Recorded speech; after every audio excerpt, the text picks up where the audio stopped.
Hello, everyone. It's Wednesday, September the 9th. Regretfully, I've got to again start with, telling you that we've lost 4 more West Virginians. Our 251st death in the state was a 59-year-old female from Harrison County. Our 252nd death was a 69-year-old female from Harrison County.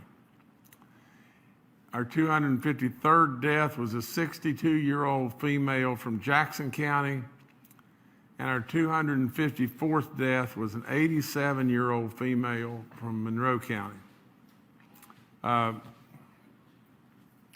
Before I go any further, I would just tell you this. All West Virginians should surely be aware that now we've lost 254 people in the state of West Virginia. As we all know, compared to the other states that are around us or states across this country and everything, that number really looks pretty good if you look at that. But to these people, to these families, those numbers don't mean anything.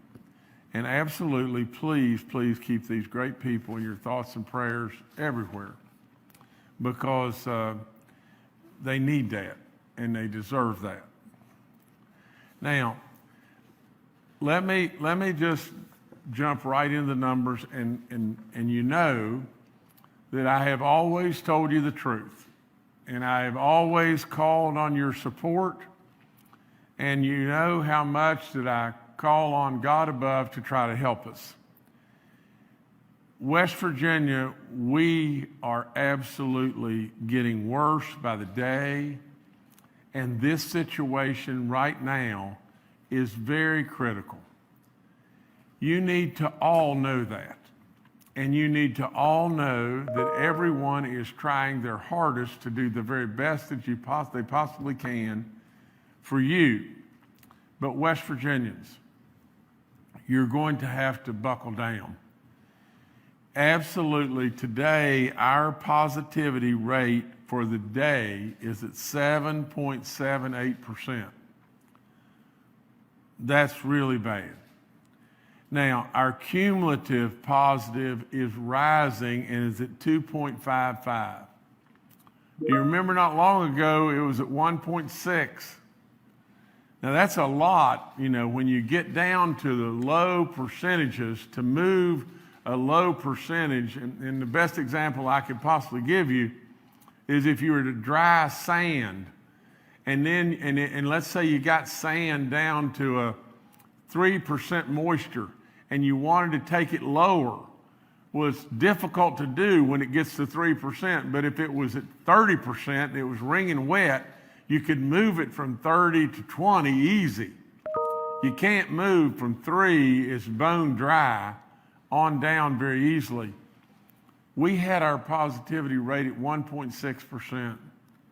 It was very difficult to move it lower. But absolutely today it's at 2.55, and our daily rate is at 7.78. We've now added another county in the orange. You're reviewing to make absolutely certain that Pocahontas County is absolutely legitimately orange. But for what we know at this moment, it is. That's our 10th county that is either red or orange. Absolutely, this situation, we have active cases of 2,806. That's another record high. We have the worst reproduction rate. The RT rate is at 1.35. It's the worst in the nation. The only thing is our hospitalized people and the number of patients has dropped just a little bit from 152 down to 147. We have 8,740 people, or 48 cases, that have recovered now, and that's good. But absolutely, I call on all West Virginians at this moment, not only for your prayers, but to just know that we are reaching a very, very critical time, a time when we have got to do better. We have got to do any and everything we can to do better. Now, a great many of our counties, 45 out of our 55 counties are still green and yellow. And as far as how it went on our first day of coming back to school, I think, Superintendent Birch is going to tell you that everything went pretty steadgum smooth. But we've got counties here in which we don't have our kids back in school. And I want them back in school so bad, just as badly as everyone does. I absolutely want our kids, first and foremost, back in school. But with this situation like this right now, there's no possibility. There's no possibility that we should be back in school in these counties that are orange or green or red at this point in time, because this situation is becoming more and more critical, and that would only compound the bad in the situation that we already have. So as we move forward, West Virginia, we're going to continue to stay the course. We're going to continue to stay the course from the standpoint of being as safe as we possibly can be, and yet get our kids back in school and hopefully back on the playing fields. But first and foremost, we have got to look out after our kids, our teachers, our service personnel. We cannot just compound the situation and make it worse. We have no school outbreaks, no new school outbreaks reported, from DHHR since yesterday. The long-term care facilities, now we have 32 outbreaks in long-term care facilities. I think that's slightly down from yesterday. Our churches, we have now, we were at 5, yesterday, or day before yesterday, we're at 4 now with Kanawha, Wayne, Monroe, and Wyoming counties. Please remember all the distancing things that we've said so many times, as far as a pew in between, as far as, the proper social distancing. Please wear a mask. From the standpoint of corrections, I told you last week that corrections ran to the fire when several employees were tested positive at the Beckley Correctional Center. They tested all inmates and all staff. All 40 inmates tested negative. There were 7 positive employee cases. We now have active cases among 105 inmates and 21 staff at Mount Olive. We have 1 positive inmate at South Central Regional Jail and 1 positive inmate at Western Regional. We have a total of 31 active cases among our correctional staff. Before I go any further on that, just hear me out on this. If we could have some way excluded all the staff, all the correctional officers and or staff that are working, where would we be today? We would be a lot better off than we are today. Now, this responsibility doesn't lie exclusively with them. This responsibility, lies, all across the spectrum. But it's just flat factual that as we travel, as we go about our daily lives and we go about normalcy, and we traveled and we did this and we went to Myrtle Beach and we came home and we felt fine and we didn't have a temperature, and we went into a nursing home either to visit and or staff or whatever it may be, and we absolutely had this disease and didn't even know it, and then it just took off all over the place. And in that, then we lost a lot of people. We did the same thing at hospitals. We did the same thing in a lot of different places. The bottom line is just this. I know you've got to live your daily lives. But when we tell you that it is absolutely not advisable to go to Myrtle Beach, hang out there and everything on the beach where people are just moving all about and everything, and you do that, then it can cause real repercussions. We're not going to tell you anything unless it is vetted by the medical, the educational, the athletic, every potential expert that we can have weigh in. We're not going to tell you something that is not trying to at least be beneficial to you in your lives. We've pleaded with you over and over to wear your mask. You're doing a great job there, but you can even do better. We tell you over and over how travel can cause us a real problem. I was just advised by my general counsel that I think New Jersey and New York are basically banning West Virginians from coming there or asking them to quarantine or whatever it may be. You know, I'm sorry, that was New York and Connecticut. I mean, are you kidding me? I mean, really and truly, New York and Connecticut, the absolute places where this was the worst of the worst, and they're looking at West Virginia as maybe West Virginia is as a place that they need to be concerned about. It's not good. And so we've got to turn the tide, West Virginians, and you can do it. And you can do it with great cooperation and everybody pulling this rope together. As far as workforce today, I am very happy to announce that early next week, our $400, which is $300, you know, from the feds and $100 from the state, are going to start flowing to all those that are in bad need. And it's taken a while, and the reason it's taken a while is once we got the go-ahead from FEMA, we had to devise our own system to be able to administer the monies and get the monies going out. Now keep in mind this too, we were one of only 4 states that stepped up to the plate and said we're going to do the extra $100. So we'll get everybody their monies.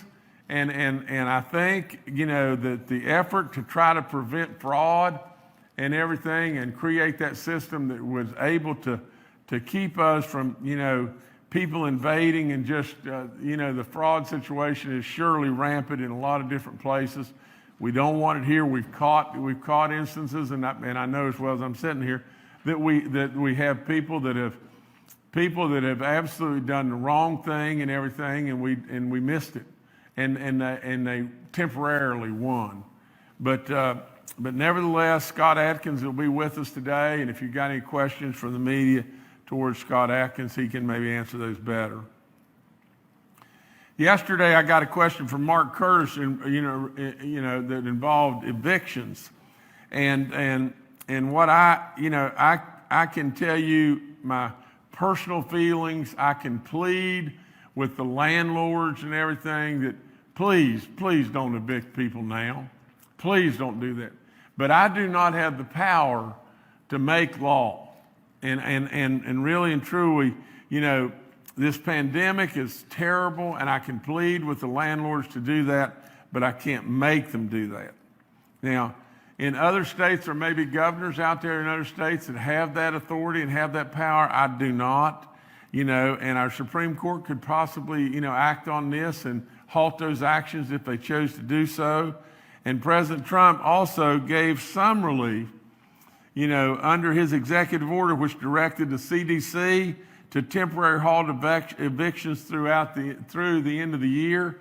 But all that, you know, it just takes cooperation and law from all the way from the top down.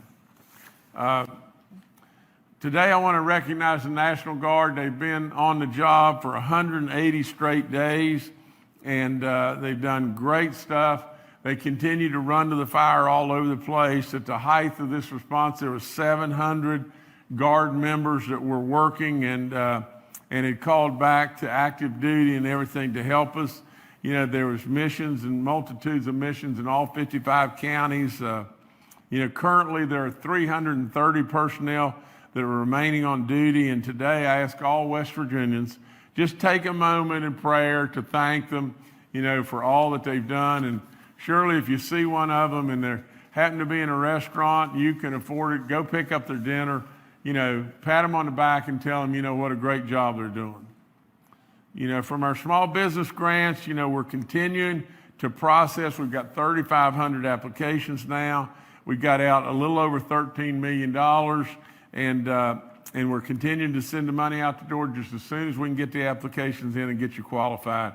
So you're running out of time now to get your application in. It all ends on September the 30th, so we need you to get at it and get applying if we're going to be able to send you these dollars. From the standpoint of our cities and our counties, we've sent out $105 million plus to 191 cities and counties across the state. We ask them to continue to apply. Keep applying, and we'll keep getting you through the process and send the money out. From the standpoint of our testing today we're in Mason, Mingo, and Morgan counties. Also this week we'll be in Putnam, Cabell, and Mercer counties. This weekend we'll be in Raleigh, Wayne, and Mon counties. I want to just say just this. You know, in the state of West Virginia, where we've had somewhat limited testing capabilities, although we've tested 463,686 tests that have been done so far, which is an enormous amount of tests. You know, approaching 25% of the whole population of the whole state. But while we're testing, we are just testing, for the most part, in many situations, people that have an issue, or maybe it is suspected that they have a problem with this. That's why it would have been so beneficial to all of us if we would have been able to do the testing to the kids and everything from the standpoint of the athletics when we had that 1 week. Because to be perfectly honest, I've said it a bunch of times, and I don't want to go back and rehash that situation, but if we would have done so, we would have, without question, we would have flooded, you know, the Kanawha County situation with a lot of negative tests that would have influenced the color system substantially. But from a medical standpoint, it would have given us more insight. It would have helped us if we found someone positive that was out with kids, or a kid that was positive. We could have isolated them for a while. If we'd have had a positive test, we would have absolutely retested, you know, but we missed an opportunity there. But what I'm trying to say to you is just this. We need, the more we test, the more we know, but we need an abundance of testing also that are people that are asymptomatic, or people that don't necessarily have symptoms, and across a giant demographic from the standpoint of ages, because that will help us with more and more information. Plus, it will absolutely not skew the numbers from the standpoint of looking at this, because all we test are the sick. And that's not what we do, but I'm exaggerating to make my point. We want the bigger demographic. So the more testing that we can do, the better off we'll be in so many instances, because it will give us knowledge. If in fact, here's a great example. If in fact we tested a bunch of kids and we found out that there is the presence of positivity in a bunch of kids, then we react and we know stuff. You know, right now, you know, what we don't have is a good feel for the great demographic testing. So I encourage all, you know, as we're testing all over the place and everything, if you feel like you can do that and everything, go get tested. Go get tested. The more we test, the more we learn. The more we learn, the faster we'll get rid of this crazy, terrible killer epidemic or pandemic. And so go get tested. From the standpoint of the census, we're at 97.3%. It always brings a smile on my face. It's really good, West Virginia. You've done so good in so many ways, and I'll always be beholding and really proud of the effort that you've made, because you've done just so good. You've listened so closely. You've stayed all together. And now, you know, we don't want to divide ourselves because we've got, you know, an Orange County here and a green or yellow county over here. We got an issue and a challenge. But I am telling all West Virginians right now, as I issue that challenge, we are at a critical point, and the odds are it could even get worse, because as we move forward and continue to try to do things like be back in school and everything else, the odds are we get more exposed. And so we have got to be super careful. We've got to do all in our power to continue to try to drive this killer away from us and everything. And as we do so, really and true, we're just absolutely looking at every day we're closer and closer and closer to that vaccine. So that's all I got today. You know, well, I do want to do one other thing. I want to go over this chart just real quick.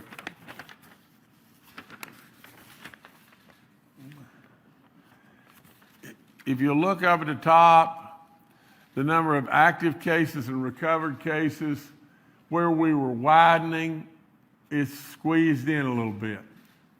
If you look down at the bottom, the chart at the bottom shows our positivity rate above that dotted line and everything, and it's slowly creeping up.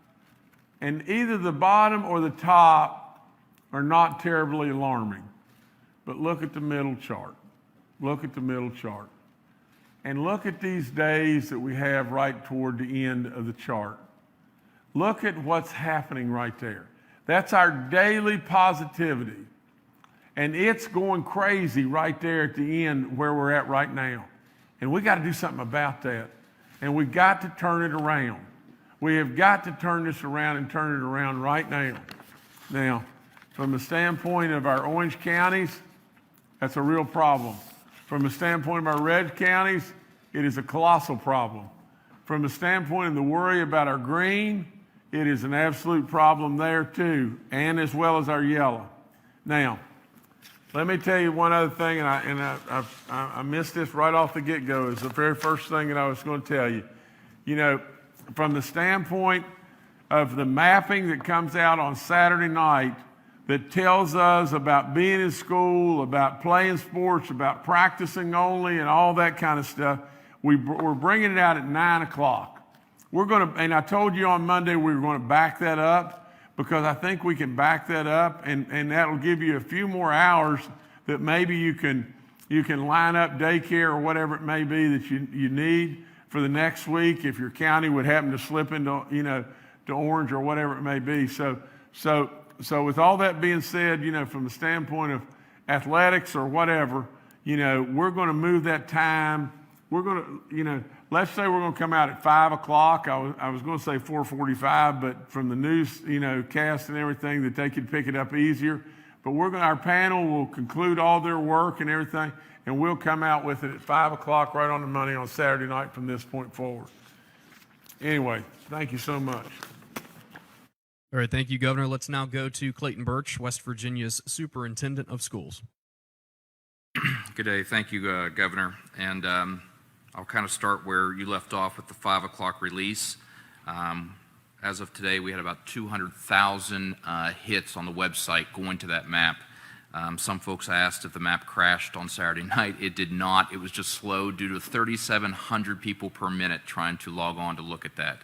So we know how important that is to everybody, and I think that we heard also yesterday many parents indicated that earlier would be better. So, Governor, we do appreciate that, and I appreciate all the work that the expert panel will do to make that happen by 5 o'clock each and every Saturday. So we'll be ready for that. The West Virginia Board of Education is meeting today, hearing the same updates that the Governor releases and hears, and they are right now talking about the first day of school. When we were together yesterday, we were in the first hours of the first day of school, and we are now into our second day, and I must say I am thoroughly impressed with the first day of school. The amount of folks that sent pictures and tags of children being in school, they were so glad to be back with their children.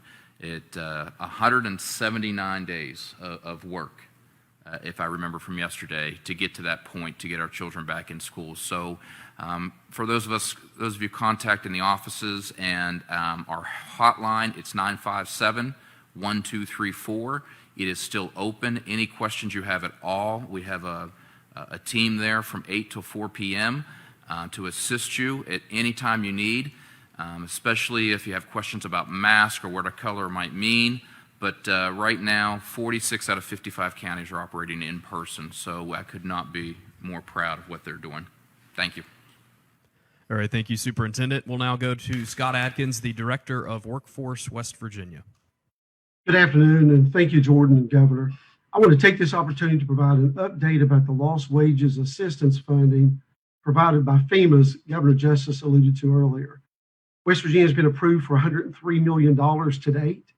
Beginning next week, the week of September 14th, Workforce will start paying an additional $400 per week in LWA unemployment benefits to those who qualify.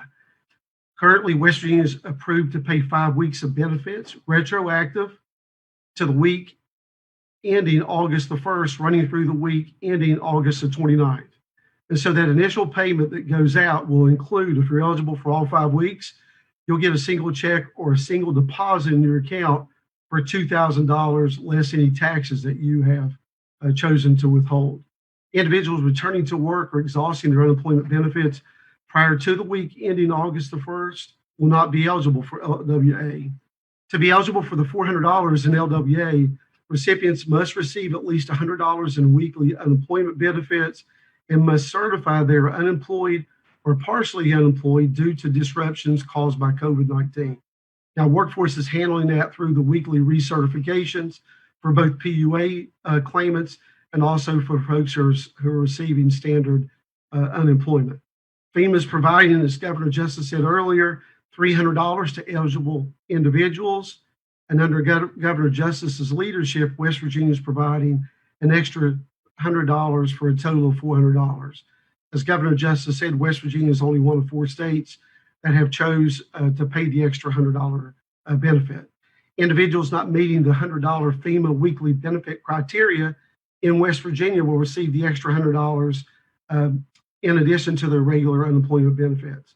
West Virginia is the only state in the union that's providing this benefit, and it will impact nearly 15,000 families for the extra $100. PUA claimants will receive their LWA payments in the same manner as they receive their PUA unemployment payments, whether it's direct deposit or debit card. And those are the independent contractors and the self-employed folks. You're going to receive your LWA payment by either direct deposit or key bank debit card. Other unemployment claimants will receive your LWA payments by check. This will allow us to disperse those LW payments quicker. Once the FEMA money is gone or is fully exhausted, benefits will cease. And I caution folks all the time, so no matter where you are in the stages of your unemployment claim, whether it's being appealed or otherwise, FEMA has directed every state that once that money is exhausted, then those benefits will cease. We understand this benefit's critical to many West Virginians, and as Governor Justice said earlier, we're diligently programming and testing their systems to ensure we pay folks as quickly as possible. Thank you. All right, thank you, Director. Next, we'll go to Dr. Clay Marsh, our coronavirus czar. Well, good afternoon. And since we just had a press briefing yesterday, I will keep my comments very brief. The governor has said what I wanted to communicate to the folks viewing this broadcast and the folks that will view the broadcast. We are in a really very delicate situation and a very important time related to the COVID pandemic. As we have said many times, this is unprecedented. This is a generational event. Old patterns, old learnings don't necessarily apply as well to what's going on now. But West Virginia is being very much negatively affected by COVID-19. We have maintained the worst reproduction score in the country now for 4 days in a row, and we are higher relative to the next worst state than we have been before. We have more cases that are active than ever before. As we look at our cumulative 7-day rolling average, this is not community, this is as congregate and community, we are approaching 5%. We are less with just community spread.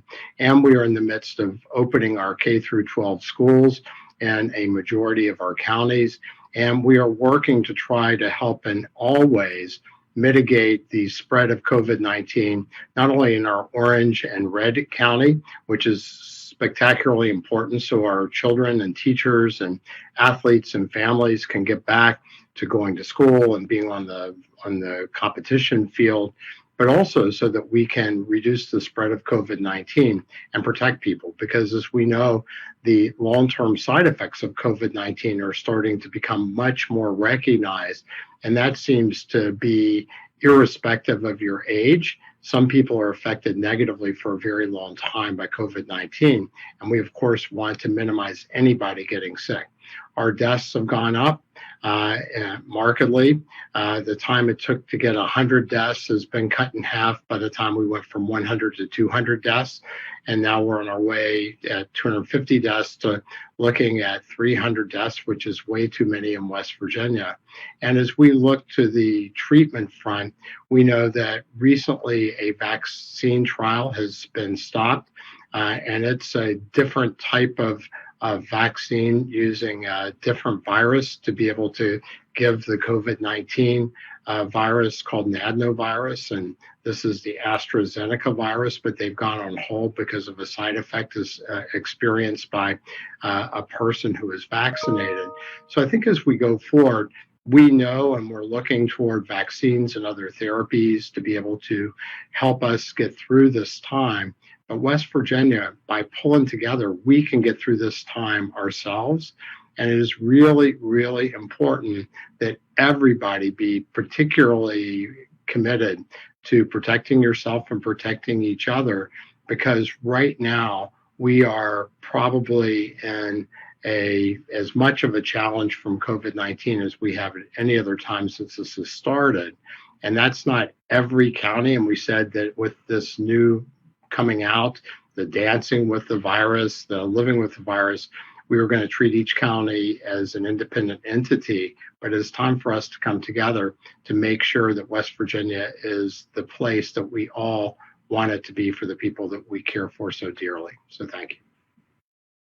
All right, thank you, Dr. Marsh. Next, we'll go to Major General Hoyer with the West Virginia National Guard. Good afternoon.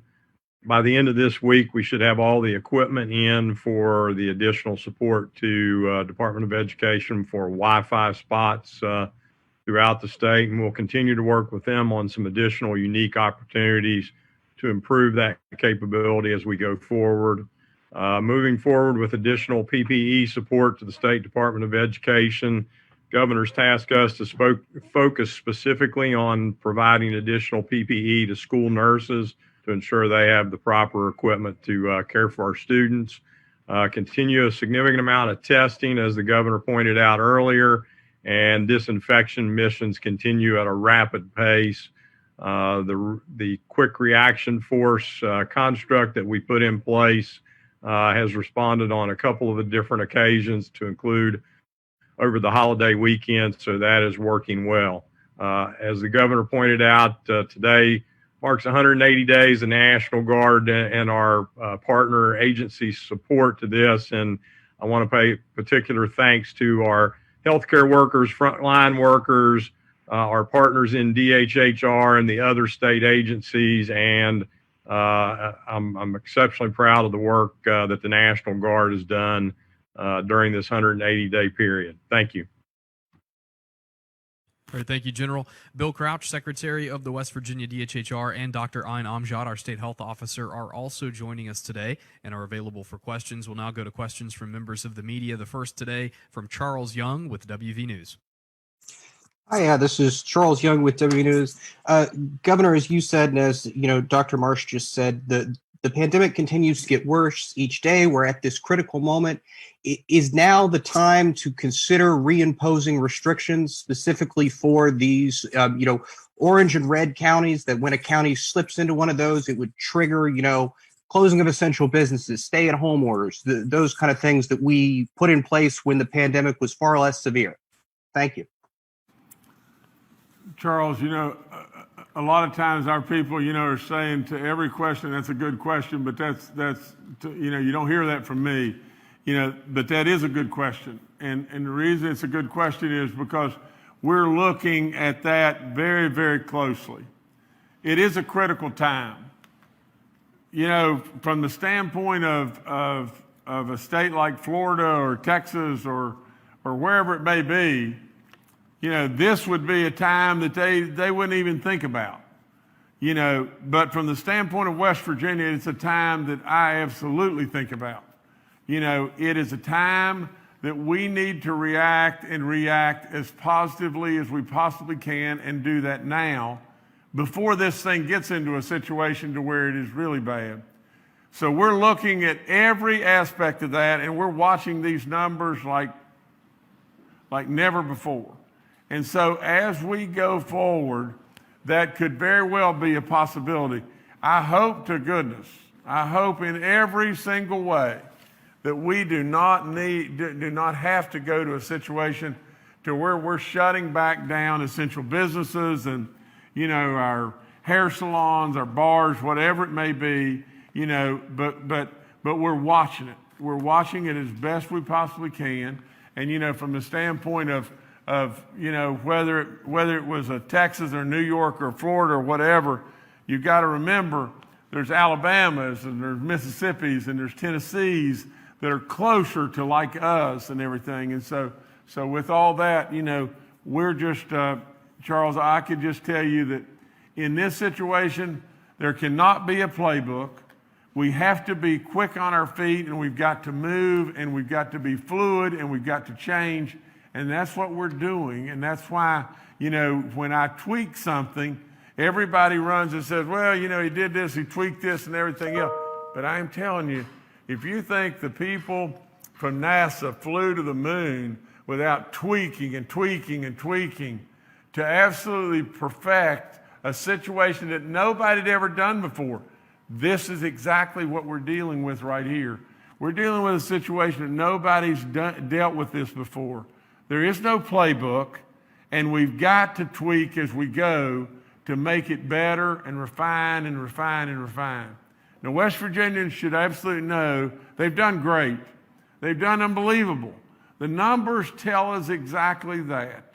But we absolutely don't want to slip into being a Florida or an Alabama. We don't want to do that. So we're watching it, Charles. And right now we don't think we have to do it, but we don't want to take anything off the table. All right, thank you, Charles. Next, we'll go to Amanda Barron with WSAZ. Hi, everyone. Amanda Barron with WSAZ. Hope you're having a good day. Dr. Marsh, can you help put in perspective the transmission rate? It seems like a huge swing when we go from being the best in the country to the absolute worst in the country. And I realize that maybe it could have something to do with the fact that we were slow to start and we're just seeing what other states saw earlier because we had such a low rate in the beginning. I'm just hoping you can help put that number in perspective. Thank you. Dr. Marsh, before you go, let me just say this, and I don't know that I'm right about this, Amanda, but mathematically I think I am.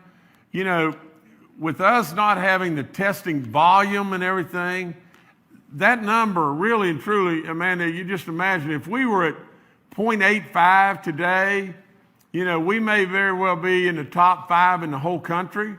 And when you change from 0.85 to, I know we're at 1.35 or a number there close to that, but if you change from 0.85 to 0.99, you go flying across a lot of different states. So there's not a real wide, number to play with there. But Dr. Marsh, go ahead. Yes, thank you, Amanda. So I think that there's really a couple of great influencers, as the governor said. One of the sort of detriments that we have related to how wide the swings can be for us is that we still have relatively fewer cases than many other states do.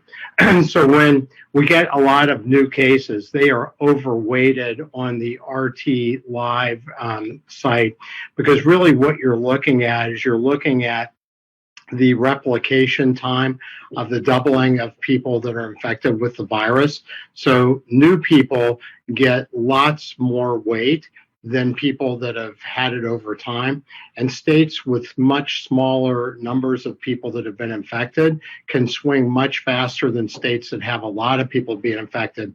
So if we went from, say, we had 11 people infected and we get 5 people infected today, then our RT is going to be much higher than if we had 1 million people be infected and we have 5 people infected today. So we have to look at that with a grain of salt. And as the governor said, there is a small difference between many, many states. And I think that the really important thing for us is not only to look at the number and where we are, and that certainly is something that I follow daily and many, many West Virginians do, as well as our whole leadership team. But I think it's looking at the RT value in context with everything else that we've talked about. And what we see is that there is some harmony and alignment related to the RT value that tends to be an early indicator of increased spread, along with the fact we have more active cases than we've ever had. Our daily percent rate is going up. The number of people that have died and the rate in which people are dying has gone up. And as we have seen, like the rest of the country, with the Midwest being so affected, our rural part of our state has become infected with COVID-19. And that's a part of our state where our most vulnerable people live. So I think that this RT value, which is important, West Virginia has wider swings because of our smaller numbers of people that have been infected and the fact we're seeing an increase in the number of people infected today at a rate faster than we've seen in a while, which is making our RT go the other direction. But I think in the reality context of what that means, it's that, we are needing to get this COVID pandemic under better control in a number of our counties. And we see that by the incidence rates as well. And this is really people's lives that we're talking about. And this is also about our ability to take care of our children and our teachers and our citizens. So this is a vital moment for us. But thank you for asking that question. All right, thank you, Amanda. Next, we'll go to Paul Mullen with WCBC. Good afternoon, Governor. Good afternoon, panel. Question about spread. We've talked about congregate spread. We've talked about community spread, bar spread, dorm spread. What about family spread? If someone tests positive in my family, mom or dad, or maybe the student from school, does the whole family have to self-isolate at that point, and how do they protect themselves from each other? Paul, I'm going to pass that to our medical team, either Dr. Marsh, Dr. Amjad, or Secretary Krause. But Paul, I'm going to tell you, you're onto something again because Paul, that's a problem. I mean, really and truly, we're highly recommending that if a family member has this, they're going to have to isolate themselves in one part of the house and everything, because that is an absolute problem.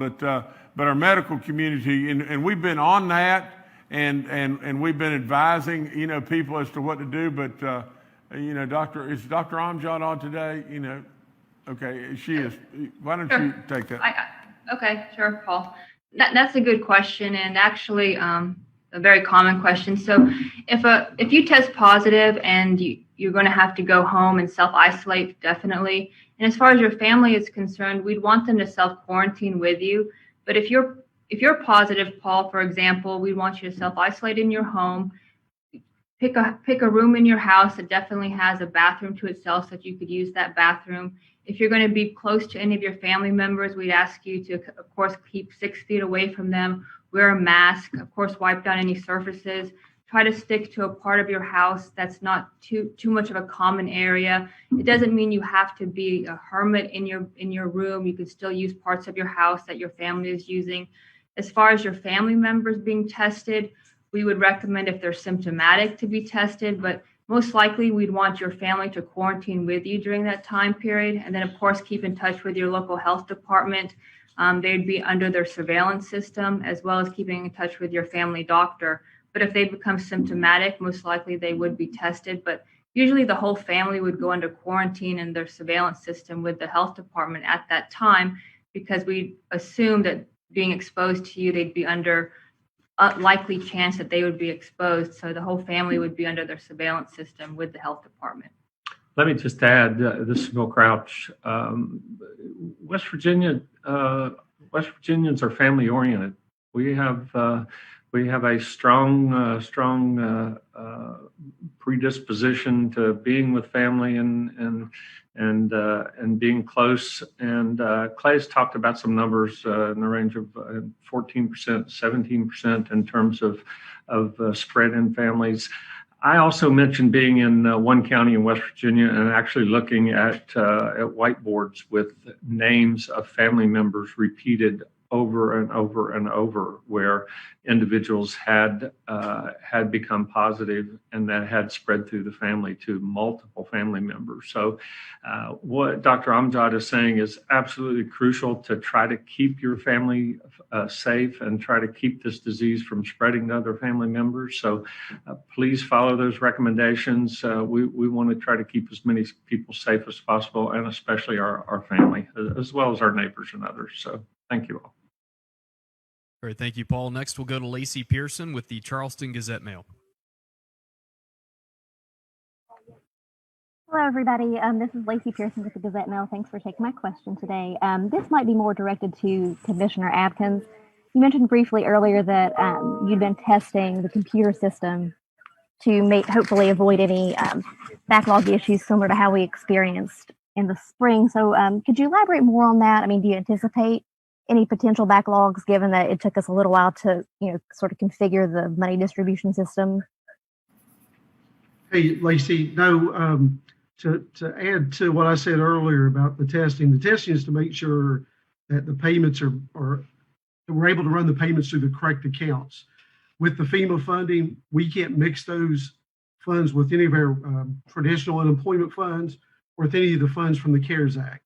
So the folks who are in the system who have already been deemed eligible for those weeks, as I mentioned earlier, the weeks ending August the 1st through August the 29th, we don't anticipate any issues with that. Now, folks who make application, say today, for example, there could be a little lag in getting them benefits if the FEMA funding is extended beyond August 29th. But as it stands now, if you're already receiving any kind of regular unemployment, whether it's PEUC or PUA or extended benefits or some kind of training unemployment, you're good to go. You don't need to do anything at all. We know who you are. Those claims have already been vetted and approved. And so we really don't anticipate any fraud or much fraud as it relates to the LWA payments from FEMA. All right, thank you, Lacey. Next, we'll go to Kenny Bass with WCHS and Fox 11. Hi, this is Kenny Bass with Channel 8 and Fox 11. I have a question for the governor. And Governor, you're fond of saying that when something comes to you that you don't understand, you say, hey, wait a minute, what are we doing here? So that's kind of where I am on this. So maybe you can help me understand something. And this comes from a multitude of band parents who've contacted me in the counties where bands are still being allowed to play if they're coded the right color. Right now, only parents of band students are allowed to participate in watching their kids perform. And in many families, of course, there are more than one child. And so if you can help me understand the reasoning behind the SSAC rule, let's say there's two girls and they go to school in a county, they're sisters, sleep in the same room, drive in the same car to school every day. One of the sisters picks up the other sister from band practice and takes them home. And yet that sister is not allowed to watch her sibling perform.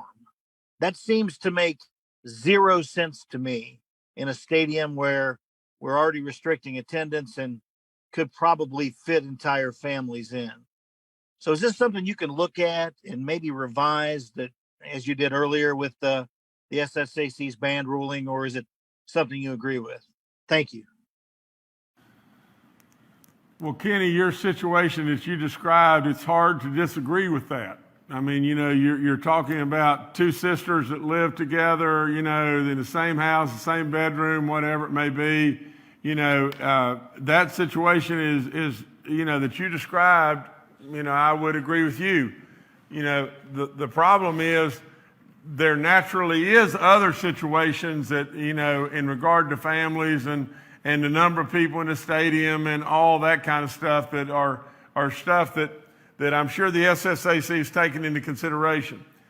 Now, will I look into it more? Absolutely. Will I look at the possibility of tweaking it and everything to be able to help families be able to enjoy their kids? Absolutely. Can I promise that that'll be done? I can only say that what will be done will be the safe thing, the safest thing we can do. Because right now, there's going to be, we hope and pray, a lot of games and a lot of opportunities for our bands to play. But we surely know that right now we've got to make the right decisions, and West Virginians have got to show their mettle right now. They have to. They've already done it to the world, but right now we have got to show our mettle. Now, with all that being said, I'll look into it. I hear you. The situation you described, I could not possibly do anything but agree with you, and we'll look into it, and we'll try to do something about it if we need, and if we can, tweak it and make it better, we'll tweak it and make it better. There may be those that criticize, because they may say, well, at first we weren't going to let the bands in, we let the bands. Well, for crying out loud, we did the right thing. We just did the right things. And as we tweak, we're not going to make every right decision. But as we tweak, we're tweaking to make it better. That's all there is to it. Like I said, don't think for a second that those people that flew that rocket with our astronauts and landed on the moon didn't tweak 10 million times to make it perfect and make it happen. That's how you make it better. You make it better by doing the very best you can and then tweaking it as you go and everything. So that's what we're going to continue to do. All right, thank you, Kenny. Next, we'll go to Steve Adams with Ogden Newspapers. Yeah, Steve Adams of Ogden Newspapers here. I don't know that my question's too terribly different than a few questions from before, but I guess I'll phrase it this way. What is the line in the sand for when actions will be taken, whether it be statewide or whether it be, on a county by county basis? Obviously, there are many counties that are seeing issues, and there are some counties that have fluctuated by a handful of cases up and down, but haven't had a predominantly bad outbreak. But what is the line? I know at one point we talked about, I think 3% on the cumulative percent of positive as being the line. If we're starting to go above that, then there's a problem. Of course, we're sitting at 2.55. Not super bad, but it has been trending towards that 3% now for the last 30 days. Is that the line that we're still kind of putting in the sand for doing restrictions? I know we're at 25 people for group gatherings and whatnot. I just didn't know if that criteria had changed or if that's still kind of remaining what we're doing as the line in the sand for when we need to take further action, whether that be on the shutting down certain businesses, whether it's telling everyone to stay home again, what have you. Thank you. Okay, Stephen. First and foremost, if you're in this job, it's all going to come to rest with me. And I get that. And I'm honored by that. And I'm going to do the right things with that. To answer your question, first and foremost, we're going to listen to all the experts. And we're going to first and foremost listen to our medical experts, because we're not talking about just nothing here. We're talking about people dying. And so we're going to listen first and foremost to our medical experts. But you asked the question about what's the line in the sand? Well, the line in the sand, now that we have that cumulative positive number of less than 3%, and we're at 2.55, Stephen, for us to get all the way to 3% now, because we have now built in so many good numbers that it would take a long time for us to get to 3%. So if we just clung to that and we just said we're not going to change until we get to 3%, bad move, bad move. So we're watching that, no question. But as we go forward and everything, we've got to absolutely be able to be light on our feet and move in a matter of hours and not weeks or months, because it will take weeks and months of bad numbers to move that to above 3. You know, you've seen the numbers that have come in the last little bit, and we moved from 2.53 to 2.55. It'll take a long time, a long, long time for us to get there, unless the numbers get catastrophically bad.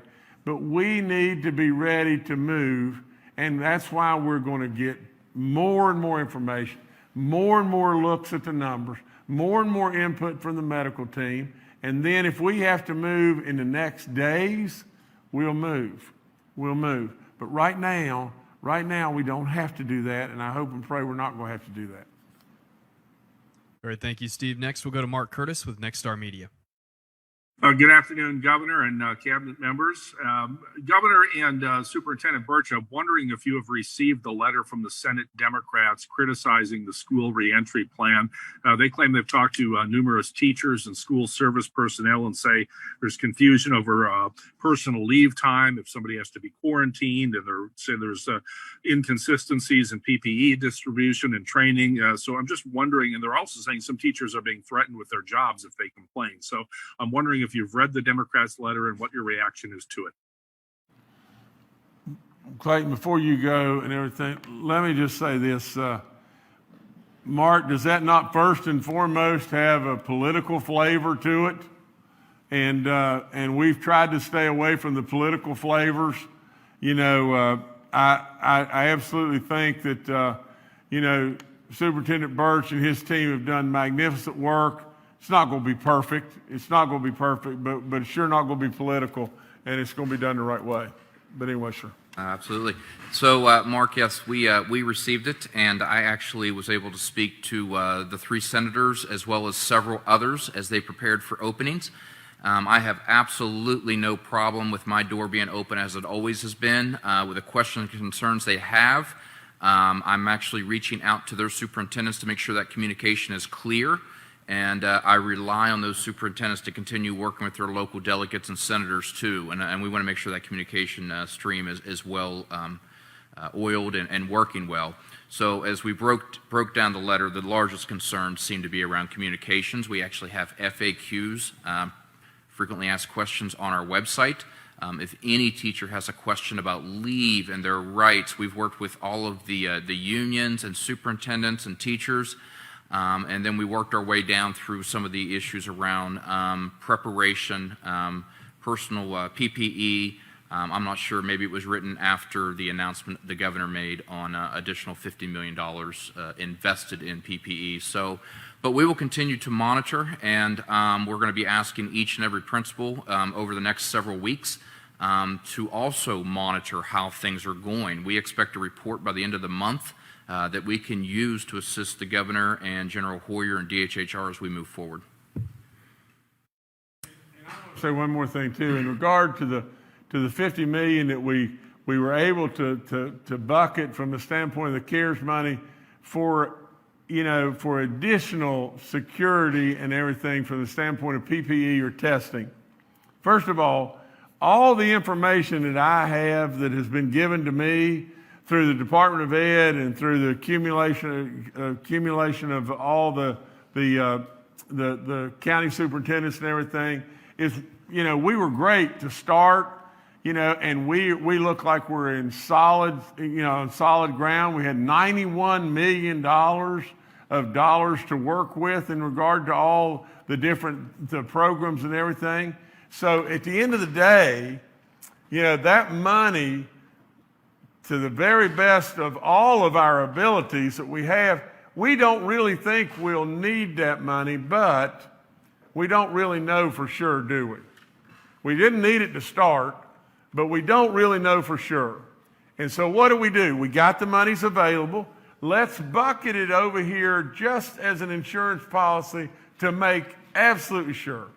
to give everybody the peace of mind that we've got all the dollars we need and we can move very quickly with that. Plus, from the standpoint of all that the National Guard has told you, 2 million masks in stock and on and on and on. So that's what we've done. All right, thank you, Mark. Next, we'll go to Brad Mcelhenny with West Virginia Metro News. Hi, Governor. Hi, everyone. There was mention earlier, and there has been mention at earlier press conferences about a desire for more testing, particularly among young people and athletes, because they may produce negative results that would then affect the map. But I wonder if that's the case, if the map is actually based on daily positives averaged over 7 days. Is that assumption true, that negatives would affect that some way? Secondly, on the map, I'm wondering what's going on with Pocahontas County. Is its turn toward orange a fluke or a trend? Thank you. Okay, I'm gonna have to let Clayton, or someone, answer the question on Pocahontas County. From the standpoint, I want to make sure that everybody really totally understands what I'm saying about testing athletes, testing students. If we would have tested, and I keep going back to the same thing, if we would have naturally, let's just be smart.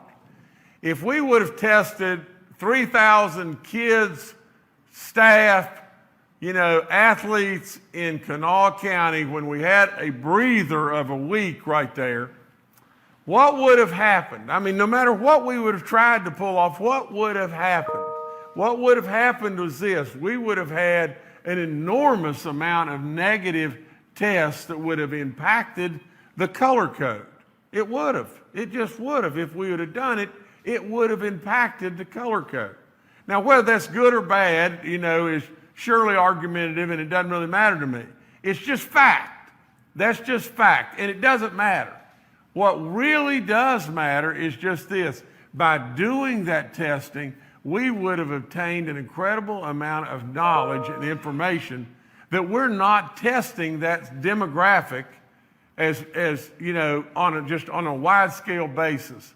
And not only that, we could have pruned out a few that happened to be positive that would have really benefited us from getting this county, from an orange level maybe down, instead of maybe continuing to spread and been able to really help us there. But from the standpoint of just testing so we can come up with a bunch of negative results, that's preposterous. That's silly. That's absolutely silly. We don't need to do that.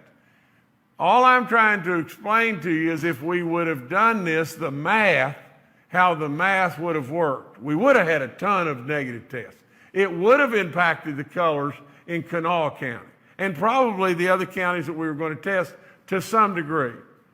But the number one thing it would have done, it was it brought us an incredible amount of knowledge about that demographic that we don't have that much knowledge about today because we don't test that demographic. Because we are only testing, for the most part, people that have some level of symptoms or concern or whatever it may be. Now, from the standpoint of the next part of the question, Clayton, you've got to answer that. The Pocahontas question might want to go to, I don't know. To Bill Crouch, maybe? To Bill or Clay. Okay, I think well, it's going to be more about the shift quickly to orange. Okay. Now, and what I've been told, was just this. Based on the numbers and the information that we have today, Pocahontas County is orange. But, Bill, maybe you can add something to that and everything, because I've been told that we're still reviewing numbers. Yes, Governor, we can add to that. Dr. Amjad's actually looked Sure. into that and can give you a little more information on it. Sure, Brett. It is orange, and we are reviewing the data, but Pocahontas County has about 8,000 residents, and yesterday 10 people were entered into the surveillance system. It is a case where we need to look at the data, but because it's such a small county, they had 10 new cases entered yesterday, which did flip it from yellow to orange. But we are going to look into it more because it did cause some concern for that county. But it is correct. It is orange right now, but we are going to review some information for that county over the next day or so. All right, thank you, Brad. Next, we'll go to David Beard with the Dominion Post. Hi, I have another kind of a WVU-related Red County question. Dr. Marsh often talks about the sledgehammer and the scalpel, and I think some people feel that maybe the bar closure for the whole county is a bit sledgehammer-like, and there are so many of them that simply don't cater to students. Jeans down in Greenmont or bars out in Western Mont or on the way up to Preston County. And we also have to keep in mind that the border is somewhat artificial because Morgantown's closer to Pennsylvania or Brewston Mills or Masontown than it is to Blacksville. So I guess some people wonder, is there a way to take a more scalpel-like approach to containing what's going on at WVU so that businesses that have nothing to do with students aren't really suffering because of them? Thanks. David, there's always different ways and everything, but the reality is just this. We tried to really bear down and work with the bars and everything, with the students and all that kind of stuff. And the very first thing we got was a flood of pictures with a flood of people standing, on top of one another with no mask on or anything else. What are you going to do? What are you going to do? I mean, you can't just say, well, we'll just live with it. I mean, we've got a county that's red, we'll just live with it. Well, you can't do that. And the other thing is, from the standpoint of any bars that are serving food, they're good to go. They're good to go, and they're not affected in this in any way. So it is a situation, and I hear you, from the standpoint you're really close to Pennsylvania, kids can move around and do all this stuff and everything. I get it. I get every bit of it. But in this situation, with where we were and what we saw, you got to react. You got to do something. You got to do something. I mean, the great people of Mon County deserve and need me to react. And in that situation, we can't have that situation, or this situation is only going to get worse for everybody. And as it gets worse for everybody, we're going to be reading somebody and say, an 83-year-old from Mon County, a 42-year-old from Mon County, and we don't want to be doing that. So we had to react. All right, thank you, David. Next, we'll go to Emily Allen with West Virginia Public Broadcasting. Hi, everyone. My question is on people who have recovered from the coronavirus. As state and local health officials are responding to outbreaks in congregate settings like correctional centers or nursing homes or healthcare centers, how much are we monitoring people who have recovered after the outbreak? And what are we doing to inform people who, we have recovered of some of the longstanding health risks that they still face even after they've recovered and they're no longer kind of immediately sick? Okay, Dr. Marsh, Dr. Amjad, Secretary Crouch, this is you guys. Okay. Bill or Ein, do you want to take this one? Sure, I can answer some of them, and then you can go. Emily, a lot of it is still ongoing, and a lot of interest is in that. But most people need to follow up with their healthcare providers for those questions. We do encourage, of course, we know with the MISC case of the child that was here in West Virginia, that it's very important for children who have COVID-19 to follow up with their healthcare providers, because MISC is seen about 4 weeks after the case. So we know children who have COVID-19, we do want them to follow up with their healthcare providers. As far as adults go, we do think it's important as well. We do see a lot of after effects. We've seen things with the heart, definitely, and even some vascular issues. So we want adults as well to follow up with their healthcare providers. So as far as any long-term studies go, I'm not clearly aware. Clay might have some because he's up at WVU, so I'll let him speak to that. But there's definitely some long-term effects with COVID-19. There's a lot of interest in it. So I'll let Clay speak to any more in-depth knowledge up in Morgantown. Oh, thank you, Ein, and thank you, Emily. One of the issues, as you allude to in your question, and that Ein really spoke to, is the concern of longer-term impact. on people who have recovered from COVID-19. And I think it really does bring to light the need, and it's a good reminder that having a focused effort to make sure that we're tracking people longer term so that we understand more, not only about COVID-19 in general, but about how our people, our citizens may have problems longer term related to this generational infection. And that's something that we are planning to do in some areas in Morgantown. But I think that you've sort of brought to light the potential that we might really be best served in making this a state effort. So thank you for your question, and you've stimulated some additional thought and maybe some additional action. So I appreciate that. All right, thank you, Emily. Our last question today comes from Christina Cass with WVVA. Hi, yes, this is Christina Cass with WVVA. So this may have already been addressed a little bit earlier, but what are the updates on workforce operations concerning unemployment? We've had a lot of viewers calling in daily to say that there's a 14-day wait limit to file for unemployment, or that, and this has been more of a prevalent issue, that they can't even get through to file. What is being done to kind of combat these delays, considering the concerns for this, is that they really don't have the time or the means to wait for this filing, especially with it being detrimental to their current living situations. Thank you. Scott, this is you, and Scott, you know this, and General Hoyer, I think, still on and everything, but Scott, any resources that you additionally need to be able to help in every way, I'm telling you from the standpoint of the Guard, I'm all in. I know the Guard's all in, so anything we can do to make things a little faster, a little better, we sure want to do it. But Scott, if you can answer this question, you're going to have to answer this one. Yeah, absolutely. And thanks to Governor Justice, your leadership and really understanding what it takes to get unemployment to folks who need it is greatly appreciated. And again, I want to go back to what Governor Justice said. That's a great question.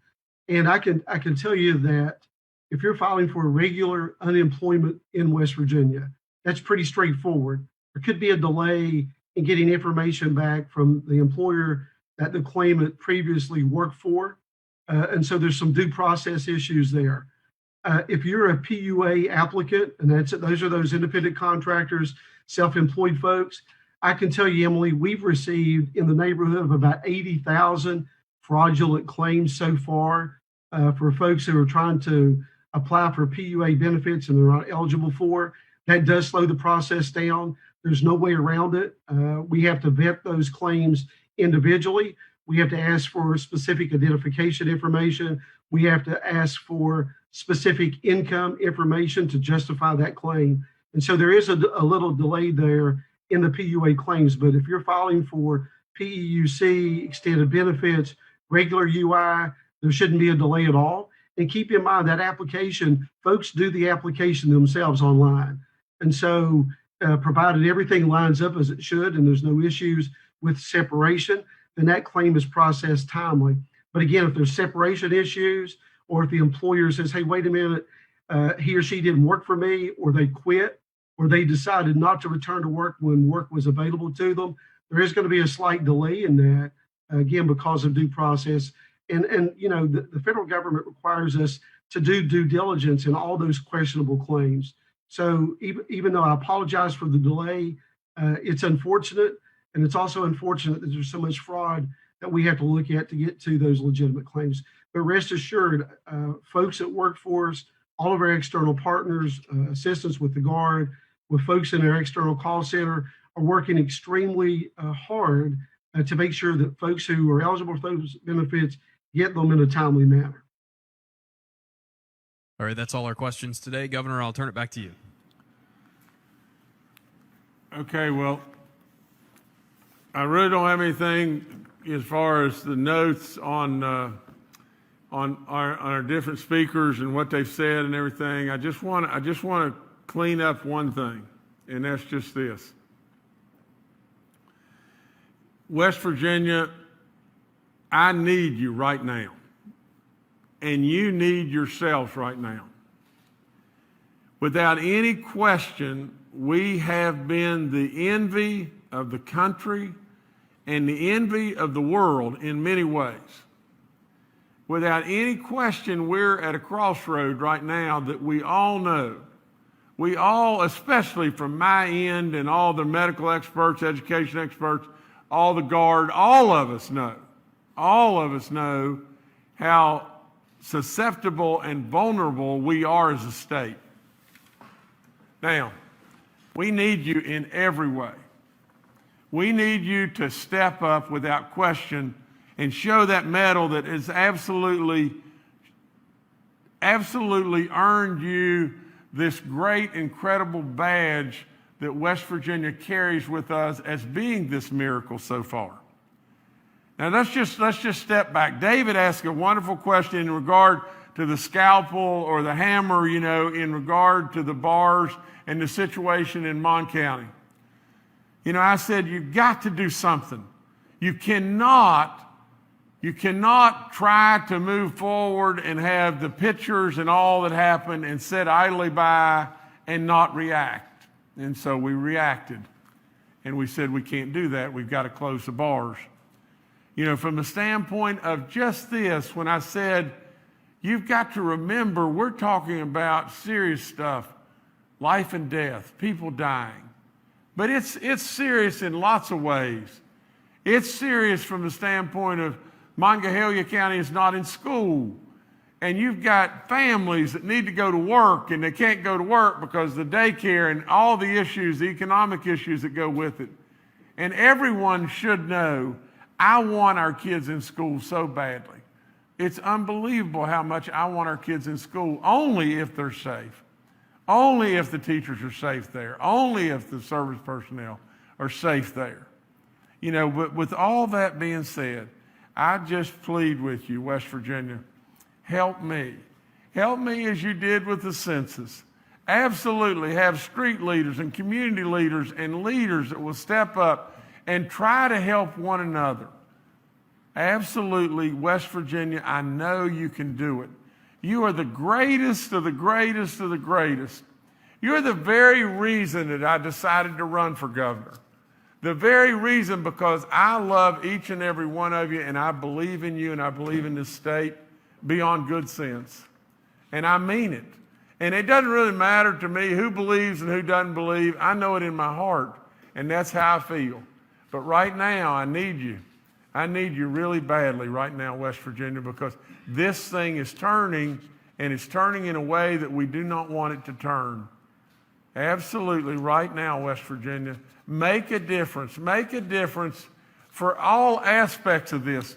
Going back to school, the nursing homes, the next fatality, even all the way down to the situation that, I was contacted yesterday from a great coach again in South Charleston. And I don't get into names, but a great coach.